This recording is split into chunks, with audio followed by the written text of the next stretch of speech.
I know you guys probably remember. I haven't seen them as much lately, but I remember growing up as a kid, you would see pictures and videos of kids in other countries, and they would be starving and they would be sick and there would be flies on them. And for, less than a cup of coffee a day, you could save this child, you could feed this village, you could do these things. These are successful campaigns. These are campaigns that should be reverse engineered to understand what were the emotional triggers, what was making people get their wallets out and put their money to work. And then the other side of this is, well, this weekend we had a play date. Dave and I had a play date. That is so amazing. I'm so glad you guys connected for that. Wish we had Tony there, but maybe another time. There in spirit. I did like the drawing. Tony drawing himself in as a stick figure. So, but I guess we'll lead off with that. Let's describe what that was and how someone could use it, because this was not rocket surgery here. We sort of know that the world moves in the speed of swipe, right? We call it very top of funnel. And if you're not a marketing person, it's super easy to envision. Top of funnel is someone knowing about you, something very short, right? These are quick social media posts or maybe short form video, which is sort of really changed how people create content in the last couple of years. So Dave and I talked for a couple hours, we talked for 2 hours, and we jotted down, 4 or 5 topics. It wasn't like we went through a whole list. And the idea was maybe we'll release sections of that conversation when we're edited. But what we really aimed for was how many different pieces of short form content could we theoretically create in 2 hours? So that's the idea. Could you do that? Some people will talk about, Tony's doing a challenge in the month of March, creating a piece of content a day, and neuro rehab or anything. These things are about repetitions. Sometimes holding up your camera and talking to yourself feels funny. It does. The thing that Dave and I were able to do is have a conversation where we essentially just did batting practice back and forth. We're just pitching things back and forth. We each brought in topics and talked about them, knowing that, yes, we might release a 5-minute chunk, but we're definitely going to release out of 2 hours. I don't know.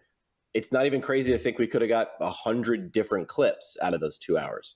So that's something for low to no cost that people could do to create a month, a quarter, a half a year's worth of top of funnel short form content.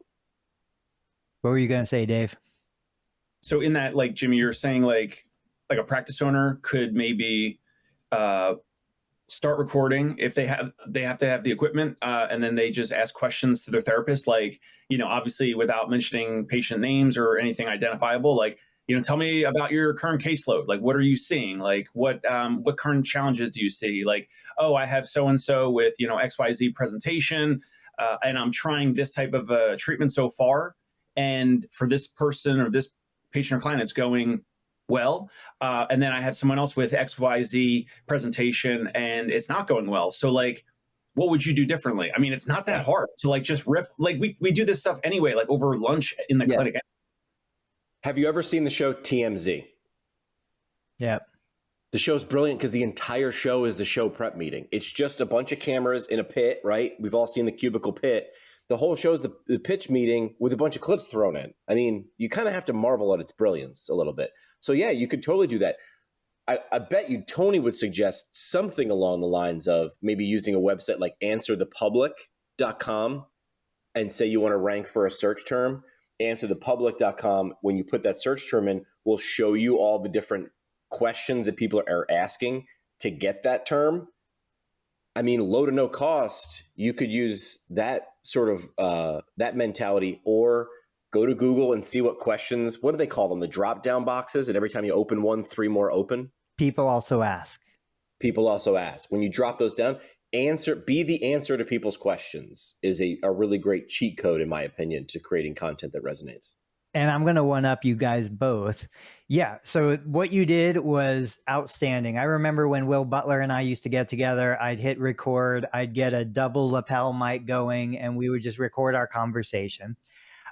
Before that, 5 years before that, we're going to go back to 2017, 2016. I would set up my camera. Now, I've always had a GoPro. I don't use it enough, but I've always had a GoPro. I would set it on my desk in the exam room, pointed at me, because I knew the second I hit record and I saw a red light on the camera, I would freeze. My mind would go blank. I'd get balls of spit in the corner of my mouth, and I would have no idea what to say. But what I would do is I would set up a little camera, put it on the corner of my desk, pointed at me. I would evaluate my patient. We'd sit there, we'd talk. This was back in the day when I went into an exam room for an evaluation. Doesn't happen too often now. And I would record that content. It was twofold. One is it made me a better clinician, because then I'd watch myself later and I'd be like, oh my gosh, I'm not even looking at this person. I'm not engaged with this person. I'm doing a horrible job. I need to improve my communication skills. But what it would also do is when somebody would tell me, I've got this problem, I've got this collection of symptoms, it would give me the opportunity to record my response in real time with a real human speaking naturally. And that was the way I kind of broke through that barrier of, okay, this is actually something that people will want to see. That's why if you look at my Total Therapy Solutions YouTube channel, you see all these little clips. But if you go way back in the archives, you will find videos like that. Another one that I used to do, and I don't have that one handy, I've got a little Tascam recorder. It's got the lapel mic, it's battery operated. I'd stick it in my pocket, I'd hit record. Fast forward. So this was back, I was looking at this video. I said, mic up your therapist, just like NFL, they mic up the players so you can hear those little impromptu clips. I would record myself through the session, and then I'd go back and I would find the little clips where I'd answer questions. And it could be the silliest question, like, should I use heat or ice when my shoulder hurts? When I get home, what do I do for this? Or what do I do for that? Real questions, real patients, real responses. Now with AI, so now we're doing that with AI, and AI is transcribing that and turning it into a treatment note. Yep. So, you know, these ideas just recirculate. Now that technology changes, the same idea can be used for different things.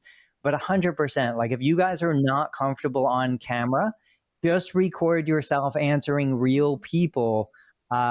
It's a world of difference, and it's the best content. Yeah.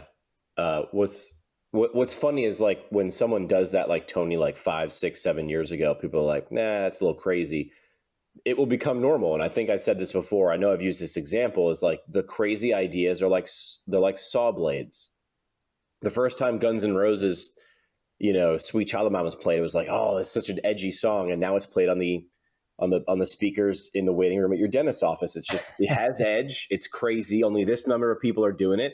And then over time, it just sort of becomes a little more normal. And then everybody's doing it to the point where you're crazy not to do it.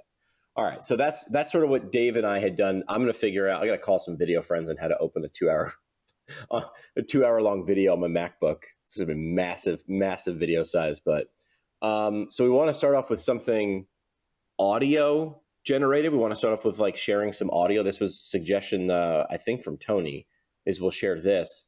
And I was playing this as we started this morning before we went to the live stream. Yeah. Do you want to set this up? What is this? Okay, so like this freaks me out every time I see it. I have no idea about this world. Maybe some of the people watching. So ASMR. Do you guys remember, what does that stand for? I don't. I gotta look it up. Anyway, what this is, if you go to YouTube, you search ASMR physical therapy. It is the weirdest, most like Salvador Dali surreal stuff that you're gonna see. It almost starts to look like it's going to get really inappropriate, and it doesn't, but it just freaks me out. It doesn't calm me. It doesn't soothe me. It like makes my skin crawl. It stands for Autonomous Sensory Meridian Response, ASMR. And essentially it's like anything that like they'll turn the gain way up on their mic and they'll tap their nails, or very much sound. I sort of like, I like the idea of ASMR, like the unboxing videos and stuff like that when they're showing equipment. That's kind of cool to me. But this, as I'll play it, this is a little bit creepy. So this is like a mock physical therapy evaluation going on.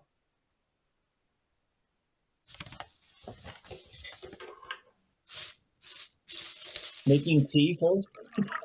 It's herbal therapy and physical therapy combined. Ah.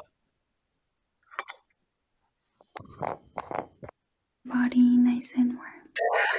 Now, most of the Yes, ones that I I found can use that take it. weird voice.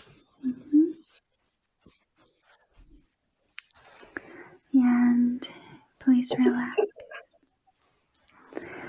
Okay, and before we talk about your main concerns, All I think about would you is, like some one, is this what people are thinking physical therapy is? Oh my gosh. And Yeah, is let me this put like this what right patients here. actually hear when we're talking? I don't know. Yeah, this is a little. It's not right on nails on a chalkboard for me, but it's pretty close. Like it's right on the edge. Which is great for relieving any stress. So I'm actually or interested muscle in. I gotta pause tension this. that you I'm might actually interested in. Yeah, that thing's got 3.6 million views. So it's averaging a little more than 1 million views a year.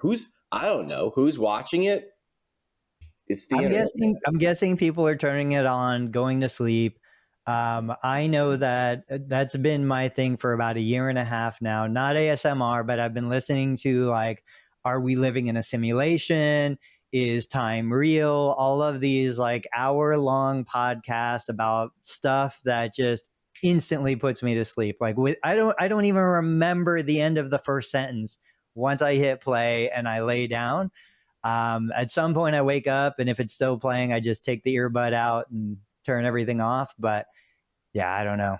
Well, you had mentioned, I think, I can't remember if you posted it online or texted us, like it would be a good idea, or like, you'd get a bunch of watch time essentially if you did like a mindfulness, a meditation, And this is the sad reality of all of this social media. It's like, how do you walk that line? And this is the same for clinics. So bring it back to business.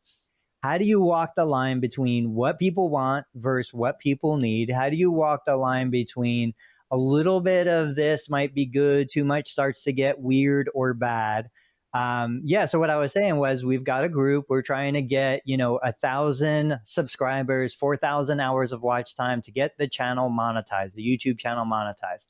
And one way to get watch time is to create videos that people will start to watch and then fall asleep and it'll just play for an hour.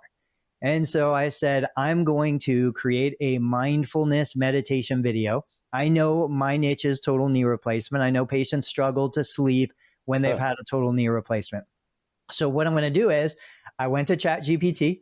I said, I would like you to create me a 25-minute, I couldn't bear to do an hour, 25-minute script for a meditation mindfulness video. Give me the script. It's for patients who have had a knee replacement, who are struggling to get to sleep. And what I did was then, again, that's why it's here. I took my GoPro. I went the corner of my neighborhood. There's a little babbling brook. I recorded the water going. I put that on loop for the video. And then I started to narrate blocks of this transcript that ChatGPT created. Just loop it. Say it. Do 25 minutes and then copy and do a little bit of a bridge and then paste again. And now you've got 50 minutes. Right. So I hope to get that done today. I'll get it uploaded tonight. We'll see if it gains any traction. But then you got to ask yourself, like, is that the viewer that I want on my channel? Right. What's the intent of creating the YouTube channel in the first place? I know a lot of other people want to gain patients from YouTube. I don't want patients from YouTube. I don't want paid consultations from YouTube. I just want monetization from YouTube. I want people watching and then commercials playing. But even that, the way YouTube works is if I have a meditation video, that audience isn't very valuable. Right. If I have a video talking about Medicare insurance, that audience is insanely valuable. So what I need to do is guided meditation about Medicare insurance, and maybe that will put money in my bank account. And you laugh at it right now. There's people just like turning their nose up, but that's how things start, is a crazy idea. And you've just got to pitch over and over again. Right. Now, so I do listen to white noise from YouTube every night. I have for years. Now, there's no audio, though. There's no human speaking. Had some neighbor issues, neighbors being loud, 11:30, midnight, whatever, a couple years ago, young kids, whatever. Phone plugged in, white noise going. So it's a YouTube video Right. that has no ads in the front or the mid or the end or anything. And it's like a 10-hour, so they don't, I don't know. They don't make any money off that. I don't think. I don't know. Everybody makes money off of something. They just might not make as much money. Yeah. Someone's making money.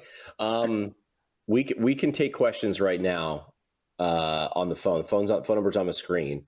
I'll have to do it on speakerphone because I don't have my mixer set up. Dave, what do you got? At some point, either now, towards the end, whatever, I would love to get Tony's reaction to my tweet from yesterday. Oh, don't worry. I've got it queued up. Let's see it. I'm not on Twitter, so you got to show me. So Dave, take it away. You teed this up last night at 8:00. All right, yeah, 8 o'clock-ish last night, Tony. So this is a selfie from the gym of the hotel gym near where I stayed near Jimmy this past weekend. Wow.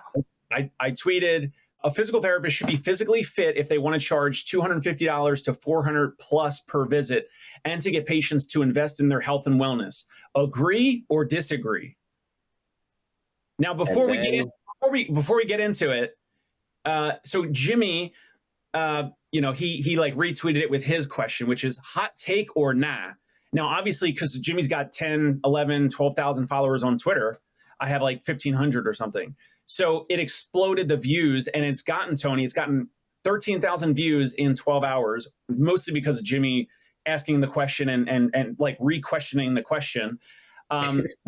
Tony, we're going to get into the absolute firestorm of a feedback from our physical therapy colleagues. But what is your initial reaction to this? 13,000. I think it's got to be no. I disagree 100%. I haven't always disagreed with that opinion, but I definitely disagree with that opinion. That's totally fine. So the sentiment is like 60 to 75% disagree. Negative, saying I'm basically an ass, like ableist. What other words? Cringe, so cringe. And I don't know. So I don't know if you follow Nick Huber, Sweaty Startup. Yep. So Nick Huber has been on My First Million show a bunch. I just took a page out of his book. So he posts only polarizing things like this. It could be political things. It could be things about the labor market, business stuff in general, whatever. He specifically has a formula. He actually and I didn't buy it, but he sells a course. It's like $500 on like how to grow your following on Twitter. And this is like basically the formula. Yeah, I follow him. I've heard him talk about this a ton. I mean, I agree with the strategy 100%. And knowing you, I understand, I don't think you're sharing something like this to be malicious or anything. And I would even say, I think most people understand you're putting this out there for discussion, or at least maybe I assume that because I put a lot of this stuff out there for discussion. I don't think it's ableist. I think you're talking to a very specific audience. I think you're sharing a culture that I think is beneficial in a lot of ways. I am going to say I would divorce fitness from the cost of the visit, because I think an out of shape, overweight, 49-year-old could also charge $250 to $400 because he has lived that life and can empathize with a patient population that is in that world right now.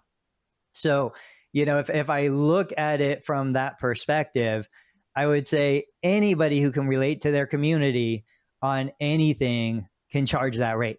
So it's not that because you're fit, you charge that rate. It's because you empathize with your community, your age, and everything that's going on in your life. I don't see it as derogatory or negative toward anyone in any way, which obviously a lot of people take it that way, but I think that's their own insecurities. That's their own problem. I'm the kind of person that I look at that.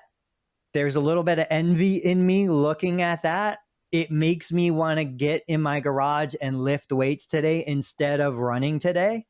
And I think that's a good thing, but I'm also comfortable and secure in my current stage of life. So are you suggesting that some of the physical therapists are insecure that had some negative feedback for me? Is that what Absolutely. I think it tugs at insecurities. I think anytime I see a negative response, it's because of insecurity. I really do. Somebody who is secure in themselves, secure in where they are, feel good about what's going on, regardless of their physical health at the moment, I think would look at that. I don't think they would even bother to comment. So, it's one of those things where awesome, we got engagement. I think it's a conversation that should be had. I haven't figured out, things. I know you want to speak, Jimmy. Give me one sec. Things float around in my head for months sometimes until I figure out how to get them out. Like one of the things that I mentioned yesterday was we're generally of the mindset we don't promote no pain, no gain. But I do think there's benefit to no pain, no gain. I do think there are patients that if therapy doesn't hurt, they're not getting value out of it. They want it to hurt. They expect it to hurt. If it doesn't hurt, they feel like they're getting shortchanged. Like there are so many things that we need to discuss as a profession. What about the person that they can't get better because if they get better, they lose all of their social support. They lose all of their connections. They lose the community that they have surrounded themselves with of people that share in their misery. Nobody's talking about that stuff, and it's nothing bad about that person. These are topics that need to be discussed. And so your post just brings some of that up to the surface. I mean, if it wasn't you, it's going to be someone else.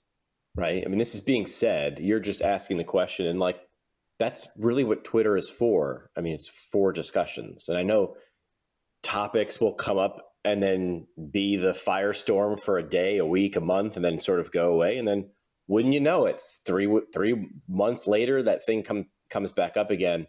I mean, I saw this thing coming a mile away. That's why I retweeted it, discuss, have at it, right? Like do your thing. And so I texted Jimmy late last night and I said, you're the only one that understood that the tweet was about stirring the pot. Right. And I think a lot of people probably saw what it was for and just said, okay, I'm going to sit here and watch this and let's watch this pot spin. And so one of the tweet feedback was from Greg Lehman, and he tweeted back at me, Tony, cringe. And he's got 46,000 views. So what he doesn't realize is that when he tweets now on mine, my account will get more eyeballs because of him. Greg knows it. I think so. I think Greg knows it. I've never met him in person, but he's one of my favorite guys. I genuinely look up to everything that he shares and posts. I don't agree with everything, but I genuinely respect everything. I think he absolutely understands how attention works. Yeah. He's and I think I have this right because I just interviewed him a few months ago. He's a PT who's also a chiropractor. He's dual. He's like that cool dual background, which like, how cool is that to be in like any discussion in either profession? They can say, well, PTs don't. He's like, well, actually, and then the other way, well, actually. So that's a really cool background. I mean, how do you beat that? Yeah, I had a therapist that was a PTOT. St. Augustine was graduating PTOT, dual credentials. Yeah. It was pretty interesting. That is cool. Doesn't make sense. So I've got a real life case report that's going on now, and I'd love your feedback. So here's the backstory and I might mess up some of the particulars because politics and nitty gritty advocacy and legislation is not my bag. But APTA Colorado is in the middle of something called like a sunset campaign.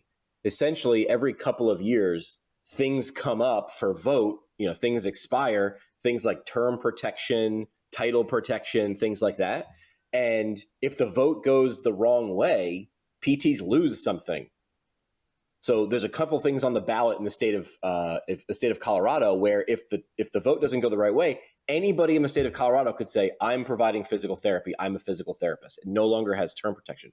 So this is an example of like where an APTA chapter has to mobilize their members, non-members, people in the community, people in the state of Colorado to write their legislators, to testify either in person or via Zoom, to make sure that these things don't get passed. So I got brought in, which is kind of cool, to the state of Colorado PT Association, and we came up with this campaign with 3 prongs. So I'll walk you top bottom, and I'd love for you to shoot holes in it or be like, hey, Jimmy, why didn't you do this? Because this is just kicking off. Any of your suggestions, I might actually just go ahead and institute.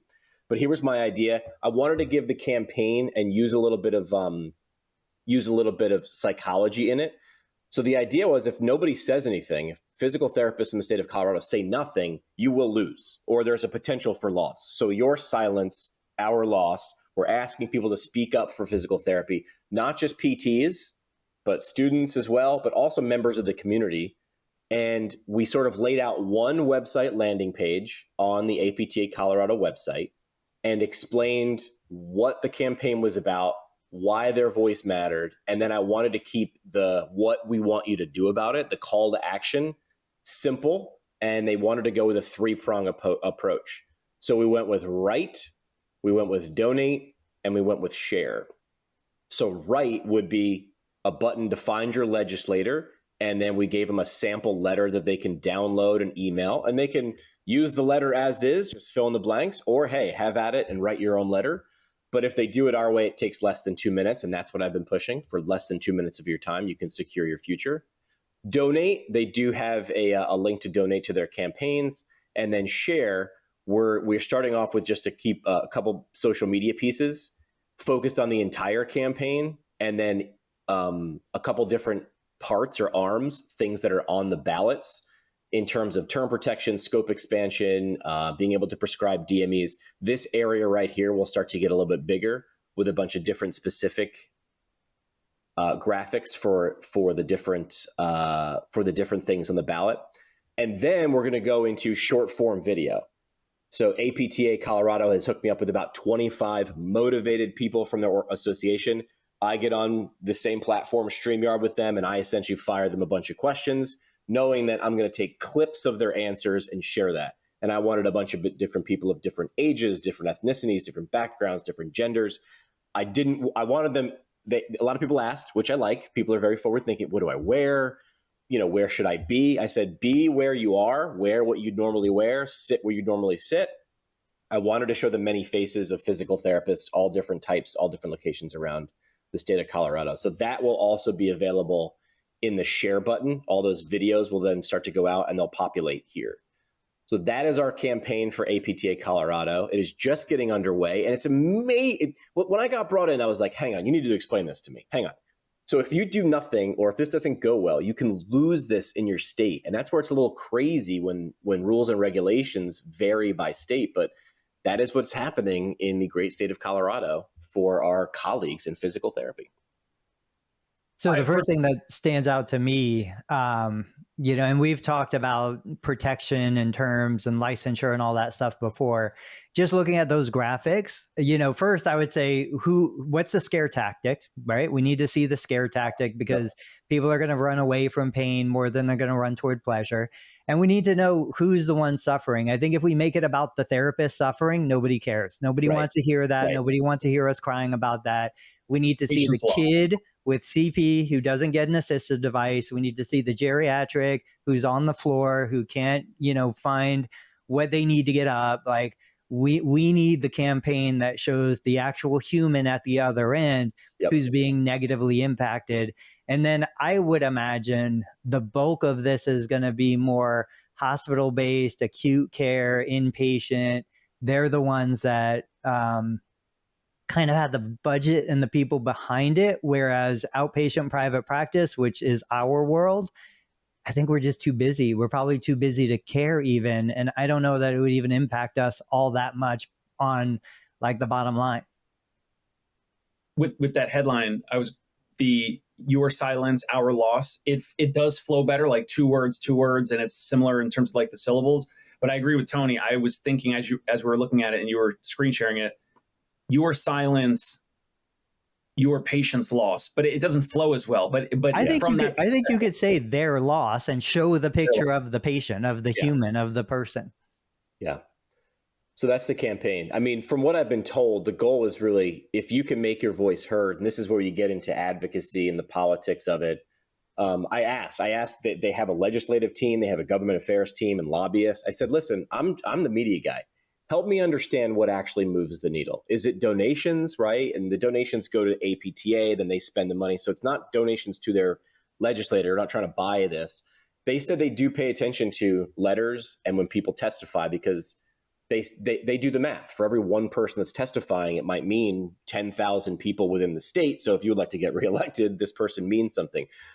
But even writing 100, 200 letters in a time period is not easy to do. It took Dave, flexing the bicep to get a few thousand, retweets or likes or comments. So I think you're right. I think the two things we just talked about, which is you have to pick a far edge. And a lot of people in our profession get real cringe about that, which is, hey, if I just show kids with CP or people not being able to get off the floor, they'll call it like, disability porn, right? That's a term that's come up, and I get it. Like, people who are disabled don't like to be trotted out and shown off as this poster thing. But there is in my opinion, there is a place for it. I'd like to say to that person who lives with a disability, if we don't do something, if we can't humanize this, you might lose something. So I am sensitive to, I don't want to just show the doom and gloom. I don't want to be, the account that just does all cringe stuff just to get the likes and the views. But I agree with you. So some of that video content is in the works. I thought it would go better as video content. I wanted to start with sort of down the middle, because really the goal is to educate the members of APTA Colorado. Hey, this is the fight that we're in. And one of my questions on my list was, describe what happens to your community if this doesn't pass. And that's where PTs were able to put it in those words. But I do agree, and I think I've still got some recordings to do. I've got to amp it up a little bit, because a lot of times they're answering very politically. They're answering very like, our community would suffer. And I'm like, great, how? And, I keep acting like a 4-year-old. How would they suffer? Well, they would lose access to optimized care. And I'm like, that's not scary. I'm not scared yet. Optimized care, like, stop. So I think I need to keep like turning up the heat and saying like, how, just act like that annoying 4-year-old. And this goes back to get to the emotion of the thing that you're actually trying to communicate. What am I losing here in the B2C value pyramid? Where am I losing money? Am I losing quality? So you can turn this is a value pyramid on the screen. You can turn these are all emotional. You can touch the emotions associated with this. And there is a positive side to these emotions, like reduces anxiety. You can touch on saying, by losing this, you're going to gain anxiety. You should be anxious about this. By saving money, the opposite is you might lose money or lose access or lose quality. So that's what's going on. These are examples that are happening all over. So when people see campaigns, this type of thought process comes into it. And this is where I think you can model success. So you look at, here in Ohio, we have all of the political campaign ads going right now, and you hear what they're saying, you see the things, whether it's talking about immigration or job loss or healthcare or whatever. Yep. I think you can absolutely model what is working right now in that political world. I think you could also look at, I know you guys probably remember, I haven't seen them as much lately, but I remember growing up as a kid, you would see pictures and videos of kids in other countries, and they would be starving and they would be sick and there would be flies on them. And for, less than a cup of coffee a day, you could save this child, you could feed this village, you could do these things. These are successful campaigns. These are campaigns that should be reverse engineered to understand what were the emotional triggers, what was making people get their wallets out and put their money to work. And then the other side of this is, obviously, this gives practice owners, business owners, the opportunity to create and share content for themselves. So if your 60 seconds list of questions, take something like that, that's short, punchy, quick, turn it into a template that practice owners can use to talk about how important physical therapy is and how it's changed the lives of their patients. And then they just get each of their patients to answer one of those little questions, a quick little blurb, put it all together, get it out there, tag the political leaders. It just takes one. You put 1,000 out there, it takes one that gets to 1 million views, Twitter, Threads, any of those platforms. Now I think you start to get attention. And going way back to the beginning of today's episode, I thought this was where Jimmy was going, talking about Dave's post and other comments. This is the first time in human history that every single one of us has a direct pipeline to anyone on the planet. Wow. There is a chance that Elon Musk or anybody could see my post and reply to my post human to human. We've never had this kind of access. Yeah, it's wild if you think about it. And you're right. It takes one. You could put all your eggs into one basket. You could, you could run a Super Bowl commercial, but I would say like that is a big risk, man. That is all in. Or what could you do? You could make it easy for people to share their version of your message. You could play fill in the blank. I tried that with research not long ago. I had AI give me the formula for, remember that show Reading Rainbow? Yeah. When the kids would like, be like Johnny, age 7, would be explaining the book about dragons he just read, but there was a formula to it. Hi, I'm Johnny, I'm 7. So if you're a kid, boom, okay, you're one of me, got it. And if you like dragons, you're going to love this book. So I took that formula because it was captivating. It did this thing. It made kids want to read books, which, typically we're trying to get kids excited about reading books. And I did it with research where I created a jot form, fill in the blank, modeling the Reading Rainbow formula, but did it for PT rehabilitation research, where I was like, if Dave reads an article and he's like, oh man, all, outpatient sports PTs should read this. I'm like, okay, but we need to use some elements of emotion to get them to want to, give them a little bit, but not everything. So I created a Mad Libs sort of formula and gave it to a few researchers. And I said, listen, you're going to fill this out. And when you hit enter, it's going to give you the script. Look into your camera, read it, put a little bit of zhuzh, maybe a couple edits behind it just to speed it up a little bit. But it should be the thing to make people want to read more research. The funny part was they overthought filling it out.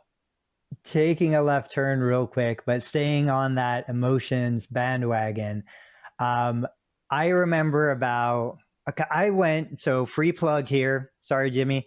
Rick Gawanda taught a seminar locally here in Cincinnati. I went to his seminar. He always does a great job. Best content. He is one of the guys that I look up to when we talk about the space of Medicare. And so lunchtime, I never go out to eat, but I was far enough away from home. I had to go somewhere. I go to Five Guys. I love burgers. I don't look at the menu per se. I'm just like, I just want a burger, cheese, bacon, and fries. And the guy runs my credit card and it's like $20 or $22 or whatever it was. And I remember it was impactful enough that I was like, how many burgers did I buy? What is going on here? But anyway, so I go and I sit down and I eat it and I enjoy it. I'm happy about it. And then recently, within the last couple of days, I saw a big article post across all the business publications. Somebody had shared their receipt. I should have done this. Why didn't I do this? I should have shared my receipt. I think they shared it on X, on Twitter, and it was a $25 burger and fries. And so everybody freaked out about it. Back to the Wendy's popular topic. I really think this is a great thing for Five Guys. When Five Guys first came into my area, we were pumped. We were excited. We were like, wow, a great alternative, still fast food, but not McDonald's. We went a whole bunch of times. We loved it. And then we forgot about it. They just completely faded into the background. But now, because this person shared this receipt, it reminded me that Five Guys is still a thing. I'm going to go get Five Guys probably sometime this week. I'll take my kids. We'll go have lunch. I'll borrow money from the bank to pay for it, but it'll totally be worth it.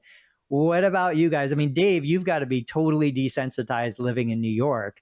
What do you think of something like this? I think it's a great thing for Five Guys, even though it came with a negative slant. Well, you're proving, consistent human behavior where originally you were surprised, maybe a little frustrated, like how is it almost $20 for a burger and fries? And I think the one that you're referring to, the purchase was burger, fries, and a soda. And the soda was obviously, $3, $4, $5 or whatever, depending on the size or whatever. But you're proving human behavior in terms of you originally had some frustration or issue or question about it. But now you're saying like, hey, like it reminded me that they exist and we're going to go back there. And if you truly wanted, if you were very, very, very cost conscious about just burgers or cost conscious about most food, then you would be going to McDonald's or whatever the other equivalent is of that, wherever someone's located. And so you just might like whatever the deliverable is, the style of burger that I think at Five Guys, they use like peanut oil, right? They used to have like bags of peanuts all over the place inside the locations. So it's different. You like it. You like that consistency, the taste, whatever it is. And as most businesses, like some percentage of the population is going to agree to those prices and go there for multiple different reasons, but they're not going there because of price. Right. Yeah. The parallel the other day was people were bringing up the cost of a burrito. It looks like it's about $15. This is from Seamless. So I'm sure it varies from place to place. But you're right. It's about positioning in the market. Like, what are you selling? Because if it's I don't want to be the cheapest. If I'm in a competitive environment, what are the three legs on that stool? You can have it good, fast, and cheap. Pick two, and you have to decide which one. Speed, cost, and quality. Yeah, speed, cost, and quality. So I don't want to be the cheapest. So do you want it fast or good? I can do it fast, but it won't be good, or I can do it good, but it won't be fast. That's what she said. That's what she said. Yeah, I think this is a good point of like, in terms of like fading into the background. I think a lot of times you do. And how do you drum up attention? I honestly still think Wendy's was giving us an example on how to drum up attention. I do not think this was an accident. If Wendy's, to remind people, really wanted to show dynamic pricing and how they were doing it, but get no real firestorm, they would have given it a name. They would have said Wendy's hour, happy hour, or something like that. They probably would have done it around the clock changing or something like that. So some change is coming for a campaign. But the fact that they released an ambiguous press release that said dynamic pricing, price change, whatever, and this, the media ran with that. So I think someone sharing, like, when I saw that, I was like, $25 for a burger, like that makes sense. I mean, prices increase not as fast as salaries do, but I wasn't shocked by this because I go out to eat once a week and I'm like, yeah, okay, that seems about right, in my opinion, if you asked me. Now, I remember a couple of years ago, Gary Vaynerchuk had talked about burger places, and he was like, you should just put a $500 burger on the menu just to have it there, just so you give people something to talk about. This goes full circle to last week's conversation where we talked about, I had mentioned Brian Pineda doing a golf outing where I think he charges $2,500 a person to go play golf with him. He puts together a foursome, him being one of the four. But we talked about, like, people complain, therapists complain, nobody will pay cash for physical therapy. And we're like, have you put it out there? Have you put it on your website? Have you made the offer to let people even have a chance at saying no? Because like Dave's Twitter post, if you put an offer out for $250 to $400, whether you're in shape or not, whether you're healthy or not, young or old, doesn't matter. Give people the opportunity. And what you're really doing is you're saying, hey, this is for a very select community of individuals. It's not for everybody, and it's probably not for you. So I think we just need to get comfortable doing that kind of stuff. If you don't offer it, don't be surprised if people don't pay it, right? I mean, I used to get my dad a gift every year. My dad used to like to drink scotch, right? That was his drink, end of a round of golf, right? That was his one thing. And when I was buying him a gift, I typically didn't want to buy him the thing that he drank. I think he drank like black or red. I don't know the order of the doer's colors. But of course, I would buy him a bottle of blue. I was buying him a little bit of status, right? So on the hierarchy, I was trying to buy him something higher up on the status because I wanted to show my dad, like, hey, I'm not just buying you some hooch here, from the liquor store. I want to buy you something nice for you to put on the shelf there and be like, we only break that out. That's only for special, whatever.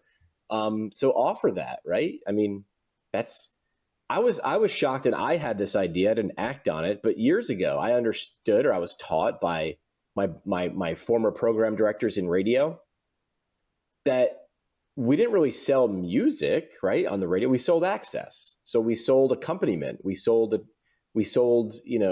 companionship, right? People knew who we were in the local community. As soon as Spotify and things like that came out, they're like, radio's going to die tomorrow. And I was like, I don't think it's going to be tomorrow, because what they can't do is replicate this thing that we didn't own anyway. But the thing that I wanted to do, or I was surprised, or I was like, hey, how would I figure this out? But I was 22. I had no idea. Bands and backstage access. If you've ever been backstage during a concert, I got news for you. It is the crappiest place to watch a concert. The sound is bad. It is a dangerous environment. That is not, I don't know why people would want to go back there, because no one else is back there and no one can get there. So I was like, well, you should sell this and bands should make a cut and da-da-da. And now they have that. Those sort of experiences are available. and why, so I can tell people I did it and you didn't. This is the velvet rope. This is, I want to go to the place where you can't get in to say that I got in. Yeah. Well, and also since Tony mentioned the food and the burger, I put in the show notes this company Oishi. They were selling it was $50. Even now it's $20. It was a $50 box of 6 strawberries. Now the strawberries are huge. They're the best tasting strawberries you ever had. We bought them on sale. It does sound like, exactly. So now it's a $20 box of 6 extra large strawberries. It's indoor vertical farming. They're the sweetest, most incredibly tasting strawberries ever. You buy a regular box of strawberries, they're what? $3, $4 for, a box of random strawberries that, taste a little like strawberries and a little like water. And, so it's not for everyone. We didn't even buy it when it was full price and not when it was a $50 box of strawberries. And now they're trying to sell more to more people. So now it's like a $20 box of strawberries. So it was $8 per strawberry. Now it's, $3 and something per strawberry. And you're not going to get that all the time. But if we do a meetup, Jimmy and I over the weekend, we talked about, maybe in the future we get an Airbnb or we do something where we get Tony, maybe Jerry Durham, some other folks together. We all record a bunch of content. We go somewhere for a day or two or a weekend or whatever. That would be a great thing for me to bring some remarkable, talking point. Hey, I brought these ridiculously priced strawberries for you guys. But I'm not going to get strawberries weekly that cost $3 per strawberry. So that's kind of going off of the Five Guys and again, choices. Yeah. Do you think Louboutins are just really so far and ahead in terms of quality? Like good, fast, and cheap. Like the reason Louboutins are Louboutins is because they cost that much.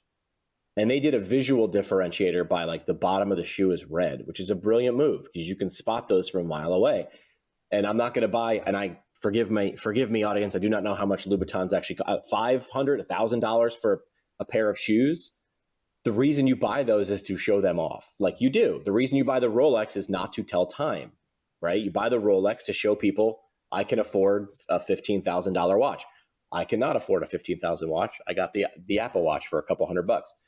But these are emotional level, right? This started with me talking about the APTA Colorado campaign, which is you need to touch them on an emotional level. Facts tell, emotions sell. Here in APTA Colorado, we're not selling something, but we are. I need you to give me your time to write a letter, to donate, or to click reshare on this, or to show up and testify. So I am selling something. This is sales, whether you like it or not.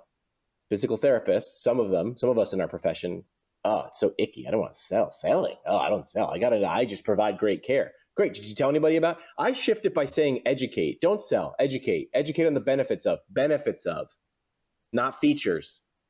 Because we love to talk about evidence-based and letters and degrees and yada, yada. And the thing that I said that got the most laughs at CSM was after I taught the difference between features and benefits, I said, remember kids, in college, nobody bragged about friends with features. So remember, it's about the benefits. So you figured out how to sell physical therapists on selling. Right. Last little one, and then we can wrap up whenever you guys want. So I had shared while you guys were partying in New York, I went to a school fundraiser. It's an elementary school fundraiser. I do this once a year. My wife actually had started the fundraiser a couple of years ago because we wanted to transition a building that was really just kind of sitting there doing nothing. We wanted to turn it into a second gym space. So we said, hey, let's do a fundraiser. Let's do a, big thing. We'll rent out a place called the Manor House. We'll host giveaways and auctions and all the stuff you would expect. Now, this is an elementary and middle school, private school. I'm going to say, don't quote me, maybe 800 students here. Our 4 boys have been going since first grade and, tight-knit community. We do a lot of coaching. We do a lot of volunteering. We're back and forth from the school multiple times a day. First year we did it. We raised $150,000 to convert this building into a gym, second gym, buy the hoops, buy the volleyball courts. Second year we did it, about $120,000 to build a stage inside so the theater group can kind of do what they need to do. And just every time today, this was the third year, I don't have the exact numbers yet, but every time I think of it again, I'm like, you know, people are bidding $5,000 on a hosted dinner and $3,000 to get a something phantom to drive them to a Reds game and box seats and all this stuff. And I'm like, people are giving this money because they're emotionally vested in the school, in the children, in the success of everything. It makes them feel good, you know? And so at the end of the day, just like I talk about selling a plan of care to somebody, it makes the person buying the $5,000, $10,000, Dave's $42,000 plan of care, it makes them feel good to spend that money. Even if they don't get the immediate results, even if it, you know, takes time or they have to wait a couple years to see it, that's what it's about. It's about knowing that you're doing something good with the money that you've accumulated and the value you can deliver. It's an exchange of value. It's the contribution, but then there's also, without being able to measure what percentage or how much, there is some status in that. Like the people that 100%. you know the highest dollar amount at that fundraiser, their support, they're trying to show support. At the same time, they're showing, you know, here's where I can maybe flex a little bit. I don't really spend in other areas of my life, but here, maybe let me go a little overboard. Yeah. And the higher that's why every single person who won an auction item got a huge silver balloon that sat at their table the whole rest of the night. My son, who's in 9th grade now, came back and he was the team mascot and he ran around and like celebrated on everybody who bid. And there are just so many things that, like you said, were subtle reminders of, hey, this is high status. You receive as much as you give in feeling good about what's happening. More. You got to give me more, right? Because if I pay $1,000, I want to feel like it. Yeah. Yeah, I did the same thing. You know, I went to a Team Gleason fundraiser a couple of years ago, and that's an organization that I've sort of done some things with over the past couple of years, and went to one of their fundraisers, and there's an auction, and there's all the items, and on the digital screens, it's showing what they do with the money, right? So they got the wow and the how, and they waited. The bidding did not open. I know this is going to shock you, until at least an hour and a half into the open bar. This is not an accident. People have figured this thing out, right? But it works well. But I walked away with 2 auction items. I'll tell you what I bid on or bought or whatever. But I still felt, and every time I look at it, I think about how I got it. So I'm still getting value from that. So here's what I got. I got a 1980 USA Olympic hockey jersey signed by 13 of the 1980 hockey players. So that to me, as a hockey fan, as an Olympic fan, and I got a Don Mattingly signed batting helmet. And every time I look at him, I'm like, that's cool. Like for me, it feels like even more if I had went to a signing or something and stood outside with a jersey and got him to sign it.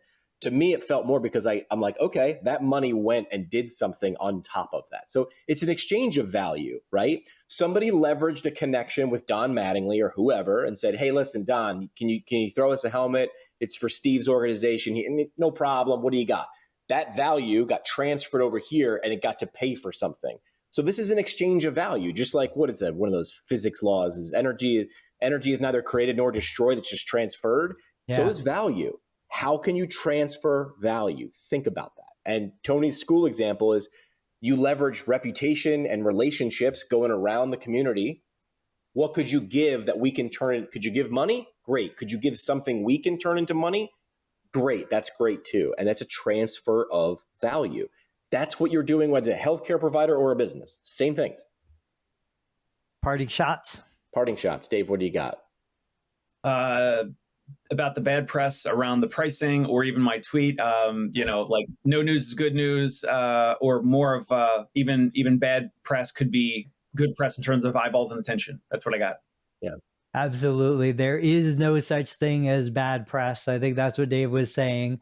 And then buying decisions are made on emotion, not on logic. Logic is used to justify the decision, but the actual decision to buy is made on emotion. Yep. And buying or selling anything. And I would say, kids, remember, nobody brags about friends with features. So sell and focus on the benefits. Gentlemen, thanks so much. Hey, it's Dave Kittle. Are you a healthcare business owner or physical therapy practice owner who is looking to figure out your succession plan or exit strategy? We might be able to help. And in fact, we may be interested in acquiring your practice. If you're interested, you can reach out to me. Shoot me an email at dave@conciergepainrelief.com. That's DAVE@CONCIERGE painrelief.com, or you can call me at any time, 646-781-8884.